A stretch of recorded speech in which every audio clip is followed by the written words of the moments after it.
অবশেষে পদত্যাগের ঘোষণা দিল কাজী হাবিবুল আউয়াল কমিশন। বৃহস্পতিবার নির্বাচন ভবনে সংবাদ সম্মেলনে পদত্যাগের ঘোষণা দেন প্রধান নির্বাচন কমিশনার কাজী হাবিবুল আউয়াল। পদত্যাগের ঘোষণা দিয়ে নতুন রেকর্ড তৈরি করলেন তিনি। এর আগে দায়িত্বকাল শেষ হওয়ার আগেই পদত্যাগ করেননি আর কোনো কমিশন। সংবাদ সম্মেলনে হাবিবুল আউয়াল বলেন, আজকেই কমিশন সচিবের মাধ্যমে পদত্যাগপত্র রাষ্ট্রপতির কাছে পাঠাবো।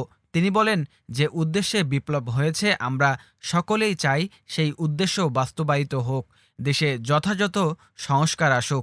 ২০২২ সালের ২৬ ফেব্রুয়ারি ৫ বছরের জন্য নিয়োগ পেয়েছিলেন কাজী হাবিবুল আউয়াল কমিশন।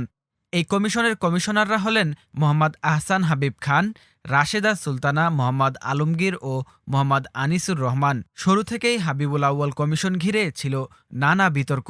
সার্চ কমিটির মাধ্যমে নিয়োগ দেওয়া হলেও কমিশনাররা আওয়ামী লীগ সরকারের আস্থাভাজন ব্যক্তি বলে অভিযোগ ওঠে নানা সময়। কমিশনাররা নানা সময়ে বেফাঁস মন্তব্য করে হয়েছেন বিতর্কিত। সর্বশেষ ২০২৪-এর ডামি নির্বাচনের জন্য এই কমিশনকে দায়ী মনে করেন পর্যবেক্ষকরা। এই কমিশনের আমলে গত জানুয়ারি মাসে অনুষ্ঠিত দ্বাদশ জাতীয় সংসদ নির্বাচনও বর্জন করে বেশিরভাগ রাজনৈতিক দল। শুধু আওয়ামী লীগ ও তাদের মিত্র দলগুলো এই নির্বাচনে অংশগ্রহণ করে।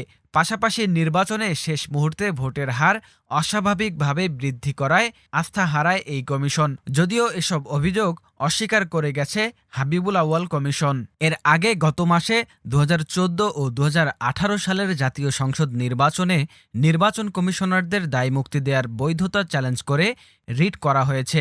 একই সঙ্গে ২০১৪ ও ২০১৮ সালের নির্বাচনের আগে সিইসি সহ নির্বাচন কমিশনারদের নিয়োগ নিয়ে প্রশ্ন তোলা যাবে না এমন বিধান বাতিল চাওয়া হয়েছে। গত ১৮ আগস্ট সুপ্রিম কোর্টের ১০ জন আইনজীবী এই রিটটি করেন।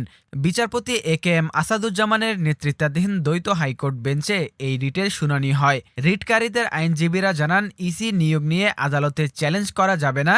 ২০২২ সালের আইনে দায়মুক্তি দেওয়ার এমন বিধান অসাংবিধানিক। তারা মনে করেন ২০১৪ ও ২০১৮ সালের জাতীয় নির্বাচনের দায়িত্বে থাকা ইসির নিয়োগ ছিল অবৈধ। সে কারণে তাদের অধীনে হওয়া নির্বাচনও অবৈধ।